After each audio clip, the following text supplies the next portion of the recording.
In the past, certain practices were made known to humanity. We were able to see it all across the world, right? And I'm going to use the example of slavery. The reason being that I believe that it never stopped. It was just refined in such a way that it was no longer visible to the naked eye. And those who were awakened to it expressed themselves in such a way that they fed the system, even though their intention was good. It was a good intention. So now with slavery, we saw the chains in the hands and the feet, right? And we saw the people getting beat and our ancestors just going through things that a human being should never have to go through, right? And so at some point, certain people decided that that wasn't the way to go, and it was removed. There's no more slavery, there's no more people being in chains. Now, the concept of slavery at that time, it was a physical one. It was the person was obligated to do certain things. They were beaten, they were murdered, they were treated in inhumane ways. Now, the trick of the enemy is confusion and illusion. So today, we are kept under the same conditions, but we are the one inflicting the pain onto ourselves. And it's disguised in such a way that we're not able to see what's truly happening, what we're doing to oneself, what we're doing to our physical vessel, what we're doing to our minds. The reason being that a lot of us don't know who we truly are. We don't have clarity on our identity. The identity that we go by are identities that we've been given. We follow society norms. We say, this is who I am based on the job that I work. This is who I am based on the social status that I have.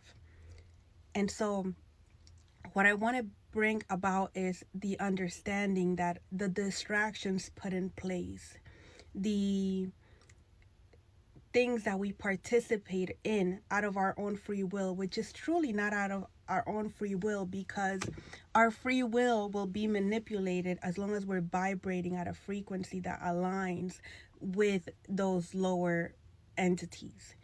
As long as we're operating out of fear, out of guilt, out of shame, out of remorse, and we're not healing, our free will is able to be manipulated. And with the media and with Hollywood and entertainment sending subliminal messages through symbols and certain other forms that they use, they send it directly to the subconscious. We don't realize that our free will is being manipulated. And with the food consumption as well, which is, instead of healing us, instead of keeping us energetic, instead of keeping us thriving forward, is designed to keep us suppressed and continue to feed off certain things, to continue to go to the doctor and get treatments for things that are caused based on what we're consuming. And so this is a form of slavery. Now, the enemy has gotten very smart.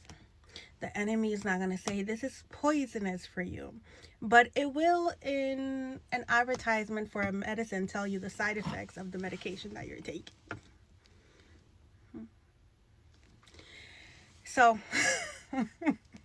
there was more I wanted to say there, but I have to be mindful of how I how I speak and the things that come out of my mouth, because this is social media and I want the message to get across to other people. Now, along again, the distractions, the illusions of what a person should be dressed like, or what they should be driving, or how they should live. Those things are set up in place to hit your subconscious, so that you think that, partying is the way to go, so that you think that, drinking this drink is the way to go, so you think that getting this watch and having this pair of earrings and, getting this type of sneakers and things like that is the way to go. Now, I like nice things. Okay, I do. I like nice things. There's nothing wrong with money. Money is not the root of all evil. Evil people are the roots of all evil, right? It's when we begin to worship that it becomes a problem for us. And so the enemy has kept us stuck, has kept us searching, looping, going around thinking that in order for us to have an identity, we must fit into one of those categories. What political party do you belong to? What religious group do you belong to? Who are your acquaintances? Where do you frequent? What club are you a member of? Type of scenario, right? So it's you're outsourcing, and then there's so many things put in place to keep you from having time to go within, because this takes time. Not only are we working over 40 hours a week, right? And some of us have children and they have sports, and some of us are like sports too. And there's no time. There's also the bar. We go to the bar and we have a couple of drinks because we're stressed, and there's just so much happening. And on Sundays we go to church, if not a couple times out of the week. We also do that. We're outsourcing now. I want to be clear, like, it's okay for us to have a life. Having a life is great. But until we don't pour all of that energy back into ourselves and we truly are operating at our highest good, we will continue to seek outside of ourselves for things that are within us. And so these systems, these distractions, these illusions, even the food that we consume, like, they're addictive to keep us going in a loop, to keep us consuming, to keep us distracted, to keep us in a state of illusion, right? Because not only are we like distracted, right? But also when we consume certain things, they have certain effects inside of us, which produce another ripple effect, right? That's why it's so important that we take care of our temple, because our body is our temple. And what we consume affects our awakening, us operating at a higher level of consciousness. And in order to get to that higher level of consciousness, there's a process in which your body needs to be aligned with your mind and your heart. I'm going to speak on that on the next